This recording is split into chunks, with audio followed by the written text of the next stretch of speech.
Balbir Sahu. Sir क्या परेशानी है आप? सर हम क्या है ये नंदनपरा जो सहारा इंडिया का ऑफिस था उसमें हम एजेंट के रूप में काम करते थे। तो अब क्या है एजेंट में पूरा काम करते करते हमें 6 साल हो गए हैं। अब क्या है कि जो हमारी जो पॉलिसियाँ थी वो मैच्योर हो गई हैं।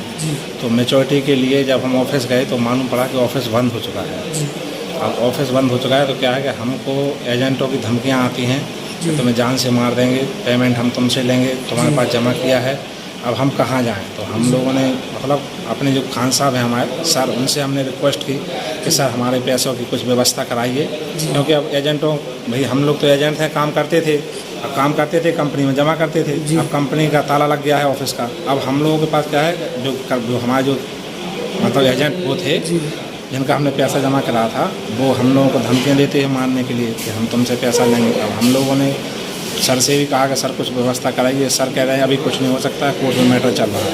अब कोर्ट में मैटर चल रहा है, उसका तो 12 साल हो गया कोर्ट में मैटर चलते चलते। अब वो कब निपटेगा कोई भरोसा नहीं है। इसमें क्या है कई एजेंट लोग अपनी फांसी लगा के मर गए, आत्महत्या करके मर गए। अब हम लोगों के पास एक सॉल्यूशन नहीं है कि हम लोग करें तो करें क्या। भाई एजेंट जो हम लोग काम कर रहे हैं क्या है क्लाइंटों का प्रेशर इतना ज़्यादा है कि हम उनका भुगतान करें तो करें कहाँ से।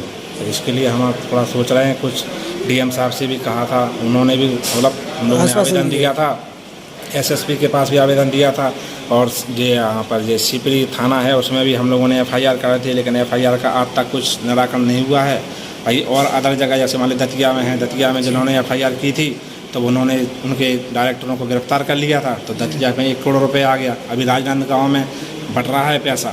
राजनांदगांव के वहाँ जो डायरेक्टर पकड़ के ले गए थे उन्होंने 15 करोड़ रुपये दिया था, 10 करोड़ का उनका चेक बाउंस हो गया। उसके ऊपर कार्रवाई प्रशासन करे, वो प्रशासन का मामला है, लेकिन जो 5 करोड़ रुपये है वो बट रहा है। तो हमारे यहाँ झांसी में ना कोई सुनने वाला है ना कुछ है भाई। हम लोगों का भी पैसा जमा है, तो यहाँ की जो ज़मीन पड़ी हुई है सहारा इंडिया की, वो भी मांग की थी डीएम साहब से कि उस पर स्टे लगा दिया जाए, उसको बेच के हम लोगों को पैसा दिया जाए, लेकिन उसके ऊपर कोई कार्रवाई नहीं हो रही है। तो हम लोगों की समस्या सुनने वाला कोई नहीं है। हम लोगों की भी समस्या सुनी जाए जिससे कि हम लोगों का पैसों का निराकरण हो सके, क्योंकि हम लोगों की भी बहुत परेशानियाँ हैं, धमकी भरी आ रहे हैं, आए दिन फ़ोन होते हैं कि हम पैसा तुमसे लेंगे। अब हम पैसा कहाँ से दें, हमने तो पैसा कंपनी में जमा कर दिया। इसलिए हम आप लोगों से सबसे निवेदन करते हैं कृपया करके इसके पैसे का निराकरण कराने का